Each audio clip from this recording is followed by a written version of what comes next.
Je les appelle des sacs à main d'hommes.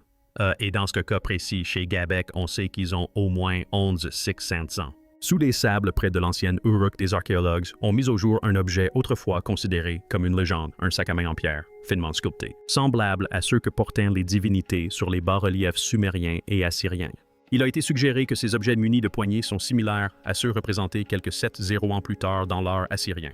Ce qui a longtemps été considéré comme un simple symbolisme existe désormais sous une forme concrète suggérant un savoir sophistiqué transmis à travers les âges. Qui tient cet étrange sac à la main et il est avéré que des sacs identiques ont été retrouvés dans l'ancienne Sumer.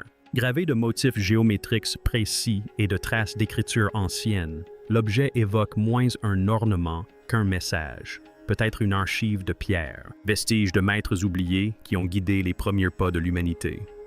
Son apparition bouleverse notre perception du temps et soulève une question troublante. Quelle sagesse ancestrale recèle encore sa muette enveloppe de pierre, le sac à main en pierre qui ne devrait pas exister? Peu de symboles du monde antique sont aussi insidieusement troublants que celui qui ressemble de façon presque absurde à un sac à main moderne.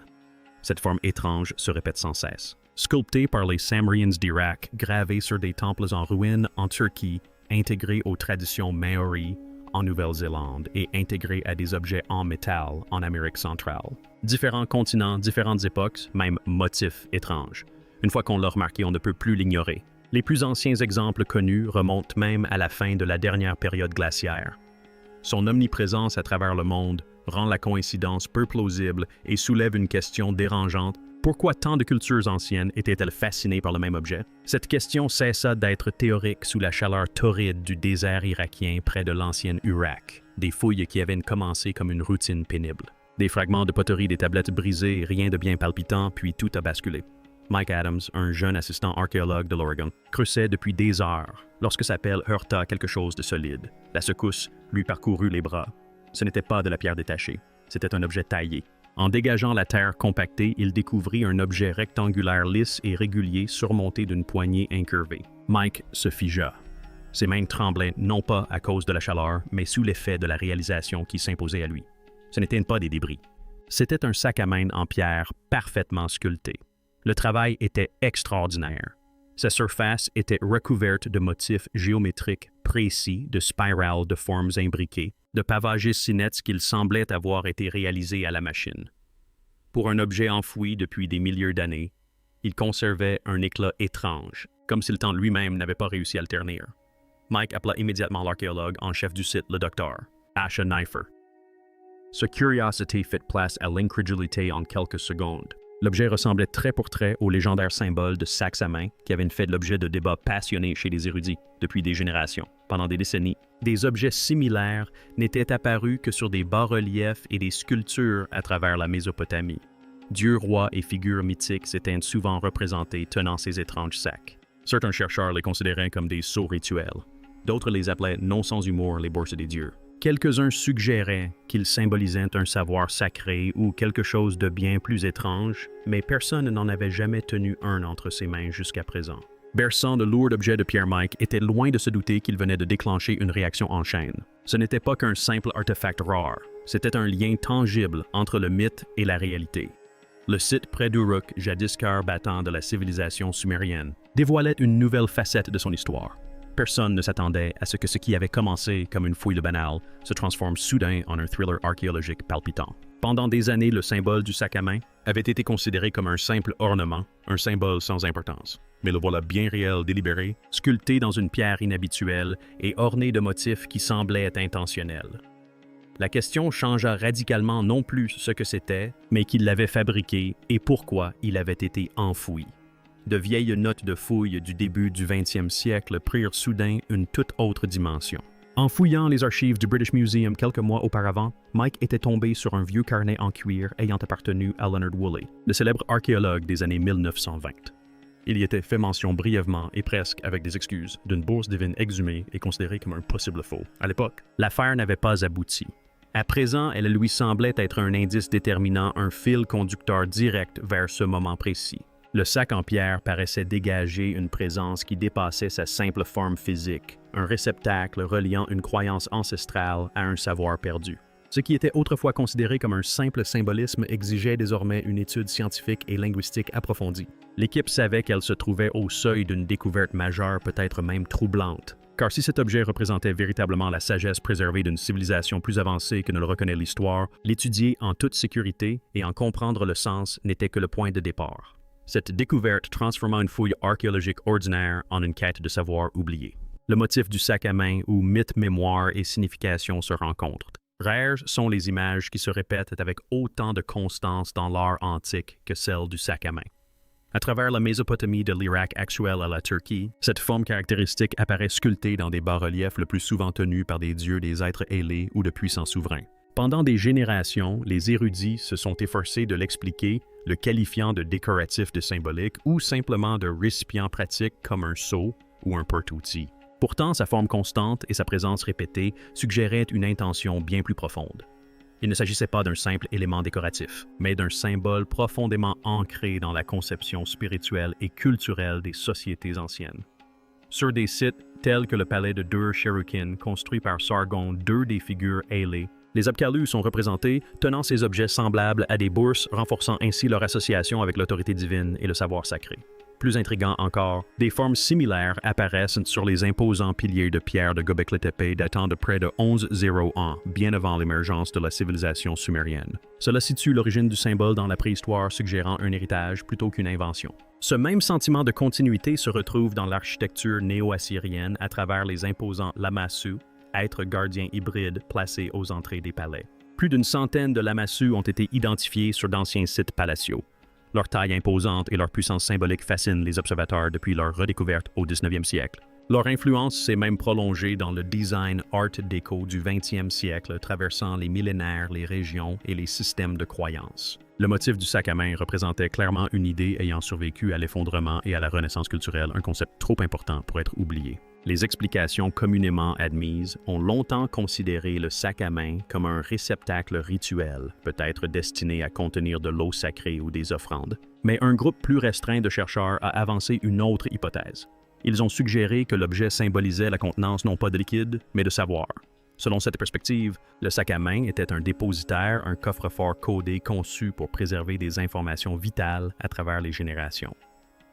Symboles et fonctions se fondaient ainsi en une forme unique et pérenne. La découverte de Mike Adams a brusquement fait basculer ce débat de la théorie aux preuves. Le sac à main n'était plus cantonné au bas-relief en pierre.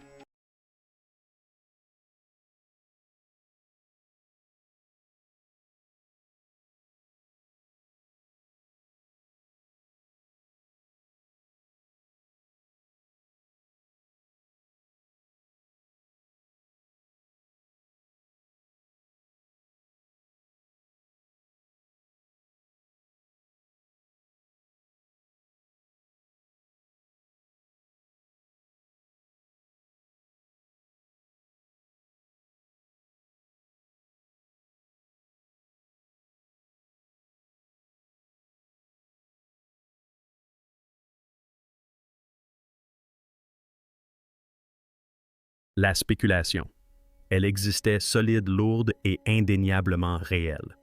Ce qui avait été autrefois rejeté comme symbolisme artistique exigeait désormais une investigation scientifique. La question n'était plus de savoir ce qu'elle représentait, mais à quoi elle servait.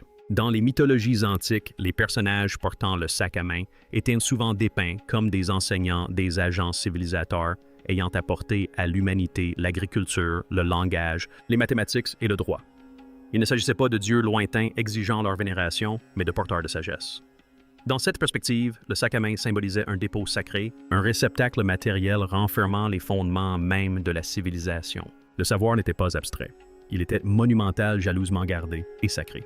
Cette interprétation s'est heurtée de plein fouet à des décennies de dédain académique, ouvrant la voie à une exploration renouvelée. Le scepticisme et l'émerveillement se sont mêlés, donnant naissance à une nouvelle vague de recherche interdisciplinaire. Des spécialistes des matériaux, des mathématiciens et des linguistes ont été sollicités pour examiner l'objet avec une précision inédite. Une première analyse visuelle suggérait que le sac à main était sculpté dans de la diorite ou une pierre ignée dure similaire prisée des sculpteurs mésopotamiens.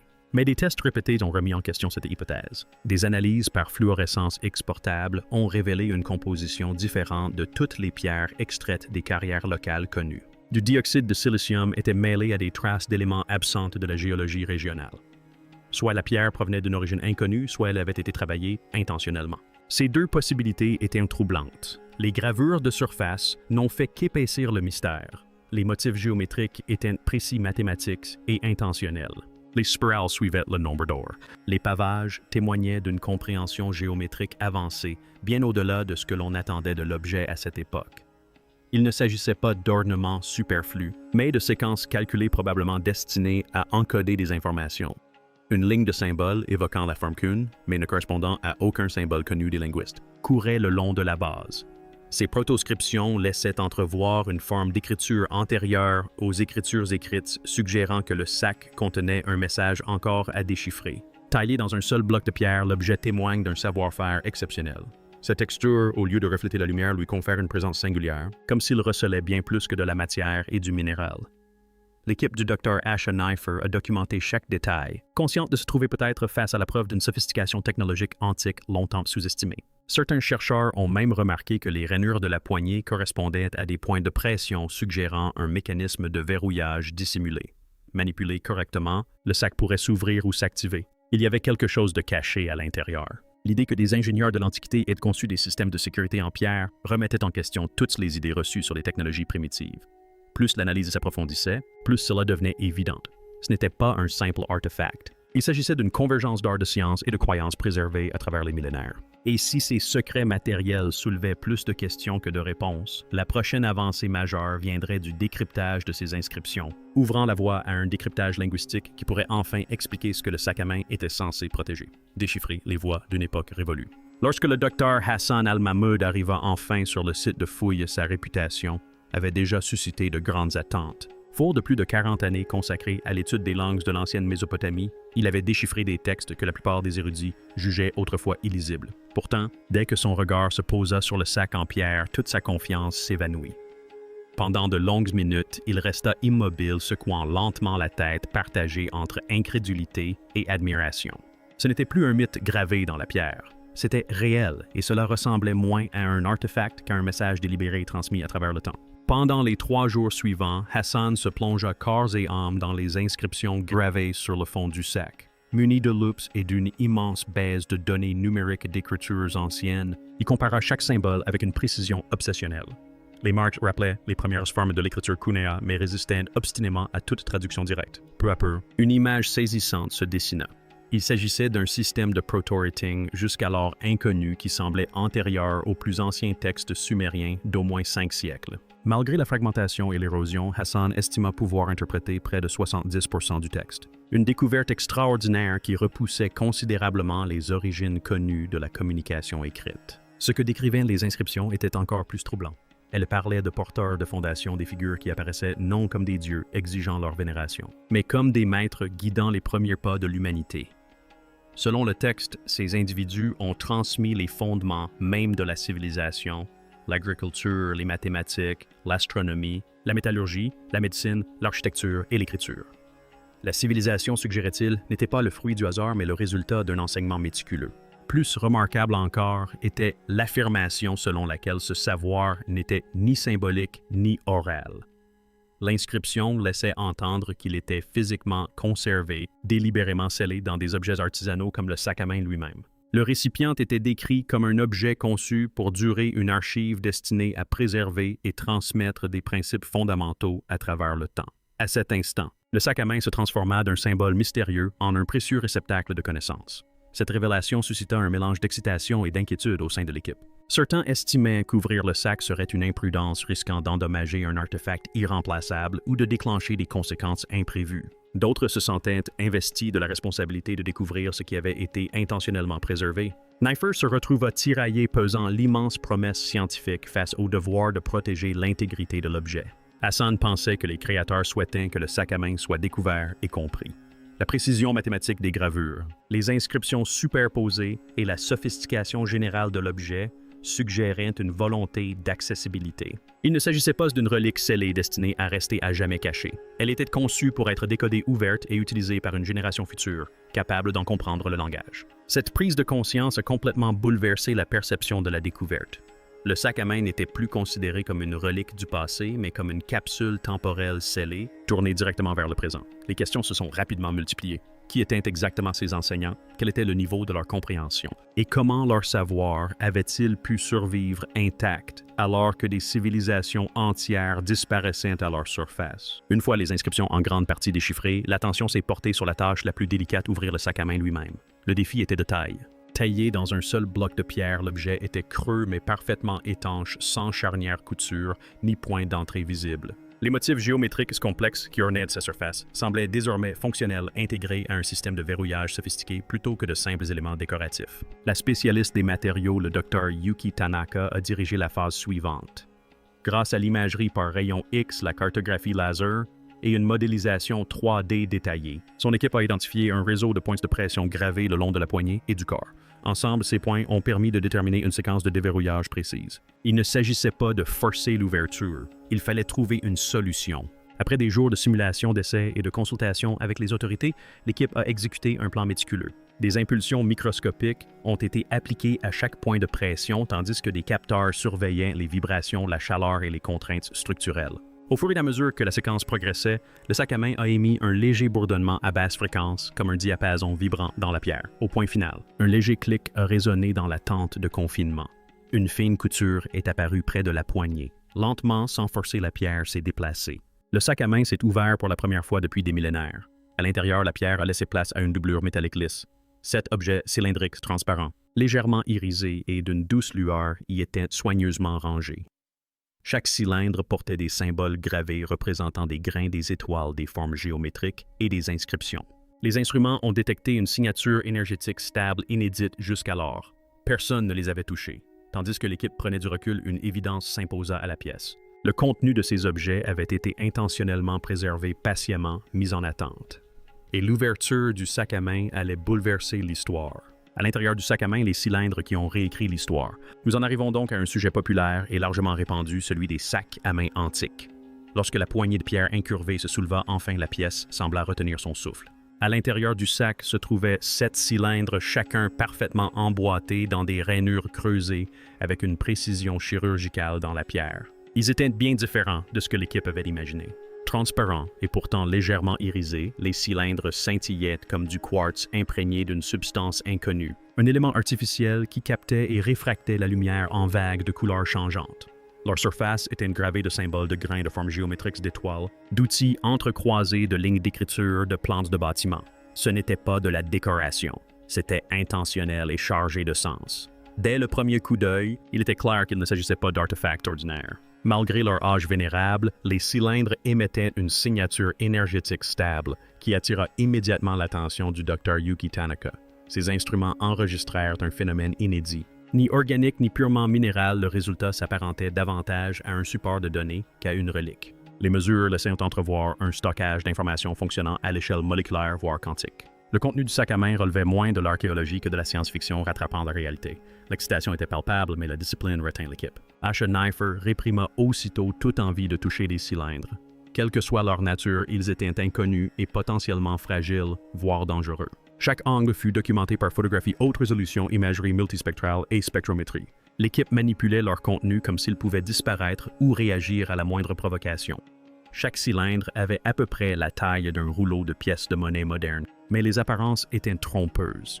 Lorsque le Dr Hassan Al-Mahmoud souleva délicatement l'un d'eux à l'aide de supports spéciaux, il remarqua quelque chose d'extraordinaire à l'intérieur. Des couches successives de motifs microscopiques si densément empilées qu'elles ressemblaient à du texte compressé.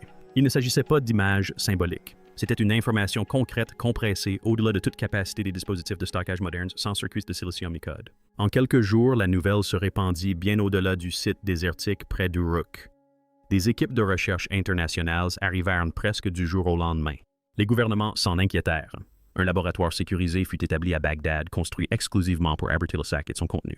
Linguistes, physiciens, biologistes, astronomes et spécialistes des matériaux se réunirent unis par une même conviction. Un savoir ancestral avait été préservé d'une manière insoupçonnée. Grâce à l'imagerie quantique de pointe et à la spectroscopie non invasive, les chercheurs commencèrent à décoder les cylindres un à un. Le premier à donner des résultats était marqué de symboles de céréales. ce qui en ressortit stupéfia les agronomes. Il décrivait en détail des systèmes agricoles sophistiqués, des calendriers de rotation, des cultures, des réseaux d'irrigation, des méthodes de restauration des sols et des techniques de sélection variétale conçues pour maximiser les rendements tout en préservant l'équilibre écologique. Il ne s'agissait pas d'expériences primitives. Il s'agissait de systèmes perfectionnés en avance de plusieurs siècles sur leur temps, supposés certains n'ayant été redécouverts qu'à l'époque moderne. Ce seul fait remettait en question la croyance longtemps admise selon laquelle l'agriculture s'était développée lentement par tâtonnement. Il suggérait au contraire l'existence d'un savoir transmis, de techniques enseignées, préservées et réappliquées. Le développement durable, semblait-il, n'était pas un concept moderne. Un autre cylindre révélait des notions avancées de mathématiques et d'astronomie. Les données codées comprenaient des démonstrations géométriques et des mesures précises des orbites planétaires. Les observateurs de l'Antiquité avaient cartographié les cycles célestes avec une précision étonnante, calculant les mouvements des planètes bien avant l'invention des télescopes. Leurs mathématiques étaient rigoureuses, élégantes et intentionnelles. Il ne s'agissait pas d'observation des étoiles, mais de science. Puis apparut le cylindre orné de symboles botaniques et anatomiques. La médecine.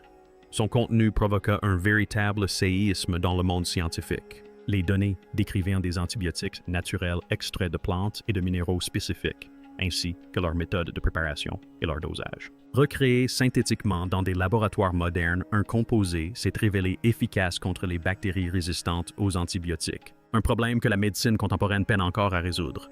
La solution à une crise moderne était enfouie dans la pierre depuis des millénaires. Au fur et à mesure que chaque cylindre était décrypté, un tableau plus complet se dessinait. Ce savoir n'était pas le fruit du hasard.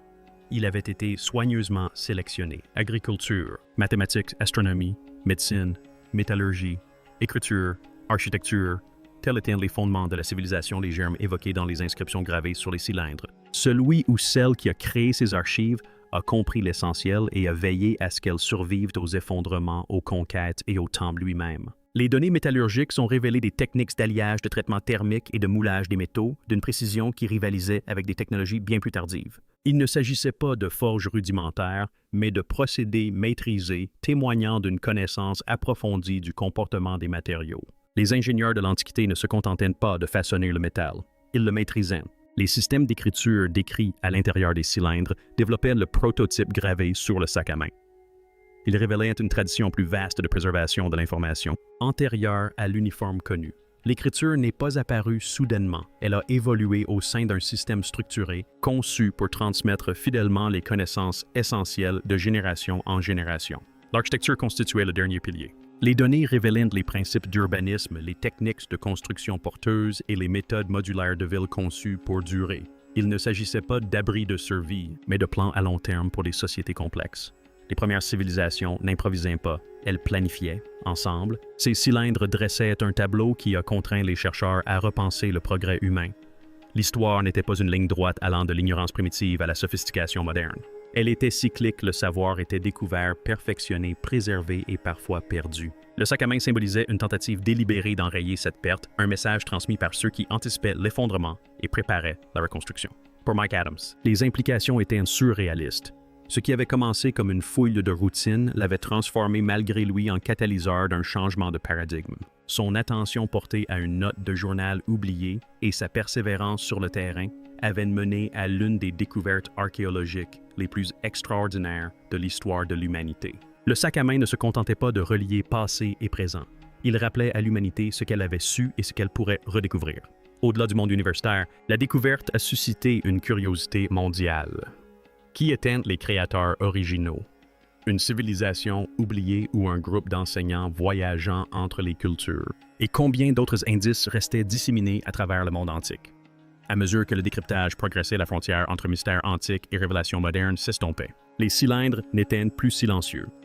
Ils parlaient d'ingéniosité, de clairvoyance et d'un génie oublié enfoui sous les sables de Mésopotamie. Et plus troublant encore, ils laissaient entendre que ce n'était pas la première fois que l'humanité frôlait la grandeur pour ensuite l'oublier, car une chose devenait de plus en plus évidente. Les Sumériens et leurs prédécesseurs ont laissé bien plus que des ruines. Ils ont laissé des indices. Écho de l'émeraude, le sac à main, le passé et le futur que nous avons oublié. La découverte de l'ancien sac en pierre près d'Uruk a discrètement mais profondément bouleversé notre compréhension des civilisations anciennes.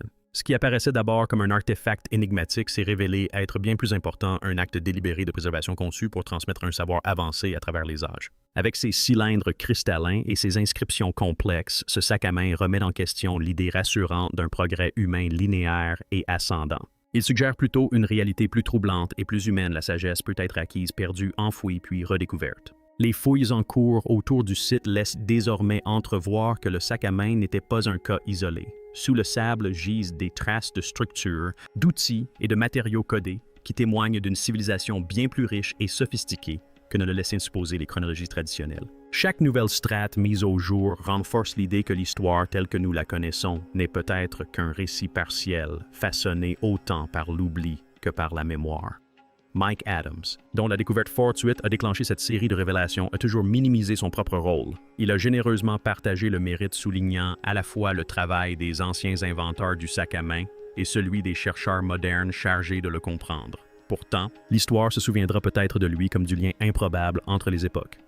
Les 7 principes inscrits dans le sac à main: agriculture, mathématiques, astronomie, métallurgie, langage, médecine et architecture ne sont pas de simples catégories académiques. Ensemble, ils forment l'échafaudage complet de la civilisation elle-même. Non pas des fragments, non pas des indices, mais un plan détaillé. Ce qui continue d'étonner les chercheurs, c'est l'intentionnalité manifeste de sa préservation. Ce savoir n'a pas été simplement abandonné ou enfoui par accident. Il fut dissimulé avec soin conçu pour survivre à la guerre, aux catastrophes environnementales et à l'érosion du temps.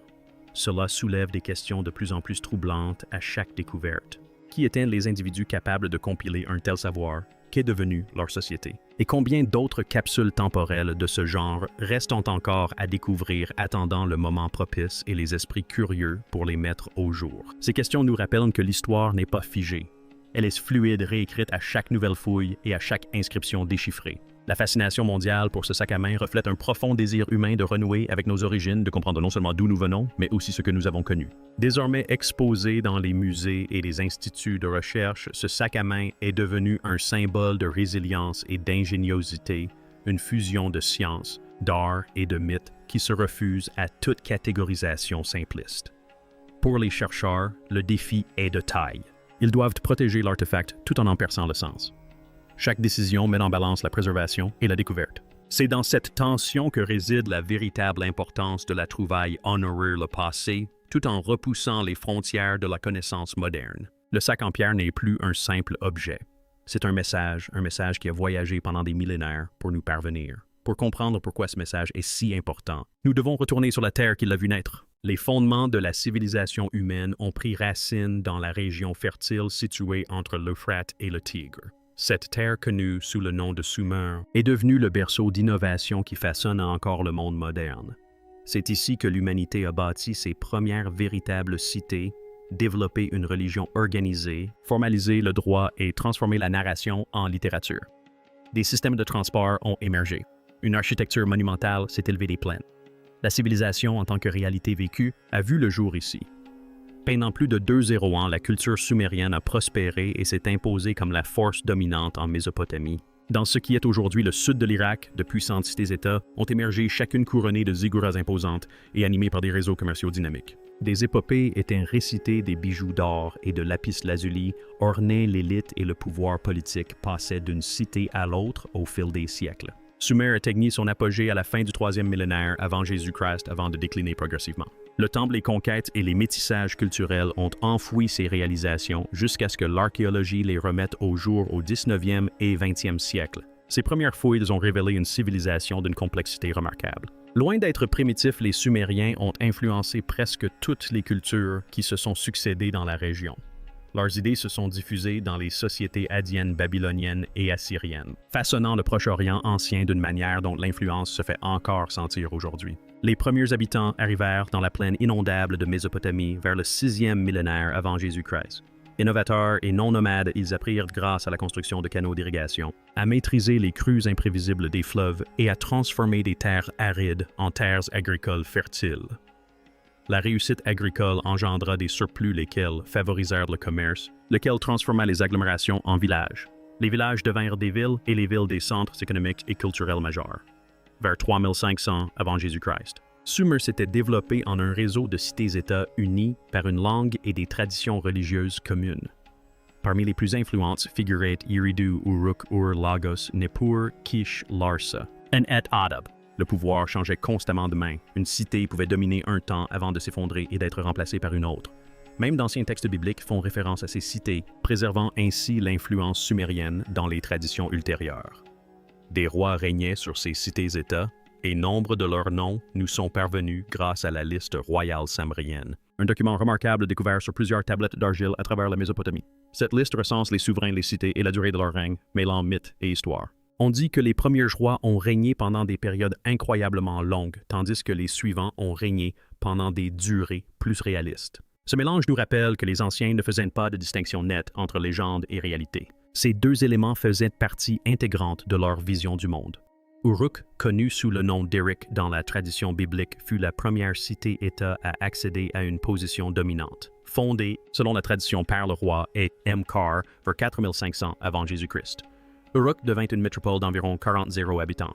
Sa richesse alimenta son expansion économique et ses ambitions architecturales. La ziggurat d'Uruk dédiée au dieu du ciel Anu et surmontée du temple blanc dominait le paysage des siècles avant la construction de la grande pyramide d'Égypte. Les fouilles du 20e siècle ont révélé l'extraordinaire culture matérielle d'Uruk, notamment le travail de l'or, de l'argent et du cuivre à grande échelle. Des temples imposants, des remparts et des milliers de tablettes d'argile relatant le commerce, le droit et les rituels ont été mis au jour.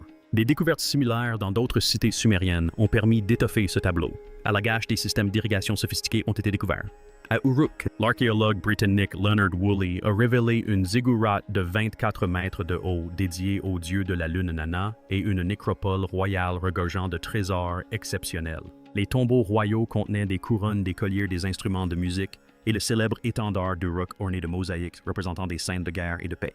Ils ont également révélé une vérité plus sombre, les restes de serviteurs sacrifiés pour accompagner leurs souverains dans l'au-delà. La civilisation sumérienne était avancée, mais non sans cruauté. Les apports des Sumériens à l'humanité sont inestimables. Leur réussite agricole exigeait la tenue de registres. Vers 3500 avant Jésus-Christ, les marchands commencèrent à utiliser des tablettes d'argile ornées de symboles picturaux pour suivre les marchandises. Vers 3200 avant Jésus-Christ. Ces symboles évoluèrent en un système complexe d'environ 600 caractères. L'écriture était née. Cette écriture plus tard appelée forme kun du latin kun, signifiant coin, a révolutionné la communication. D'autres cultures l'ont adoptée, diffusant l'écriture à travers la Mésopotamie. Des milliers de tablettes subsistent aujourd'hui, témoignant de la richesse de la documentation des contrats commerciaux à la poésie épique. L'écriture a figé la mémoire dans le temps. Et pourtant, au milieu de toutes ces réalisations, un symbole revenait sans cesse, le sac à main. Sculpté en relief dans tout le monde antique, il apparaît entre les mains de Dieu, de roi et d'être ailé. Une théorie convaincante suggère que cette image représente le cosmos lui-même. La poignée incurvée symbolise la voûte céleste tandis que la base carrée représente la Terre. Dans de nombreuses cultures anciennes de l'Afrique à l'Inde, en passant par la Chine, le cercle symbolisait le spirituel ou l'immatériel tandis que le carré représentait le monde matériel. Le sac à main devient alors un symbole d'unité du ciel et de la terre, de la connaissance et de la matière intimement liées. La récente découverte de ce sac à main en pierre et de son contenu nous oblige à prendre ce symbolisme au sérieux. Elle suggère que les civilisations anciennes n'étaient pas de simples créateurs de mythes, mais des artisans du sens et de la mémoire. Ils ont inscrit leur compréhension de l'univers dans des objets conçus pour durer. Et peut-être dans une ultime et discrète surprise, cette découverte recèle-t-elle aussi quelque chose de plus familier. La relation de l'humanité avec les sacs à main, ces objets qui transportent ce qui nous est le plus précieux, remonte-t-elle à une époque bien plus ancienne que celle que l'histoire de la mode a jamais imaginée. Ce que les Sumériens ont laissé derrière eux n'est pas seulement des ruines, ils ont laissé des indices. Et chaque découverte nous rapproche un peu plus de la mémoire de ce que nous étions et de ce que nous pourrions redevenir.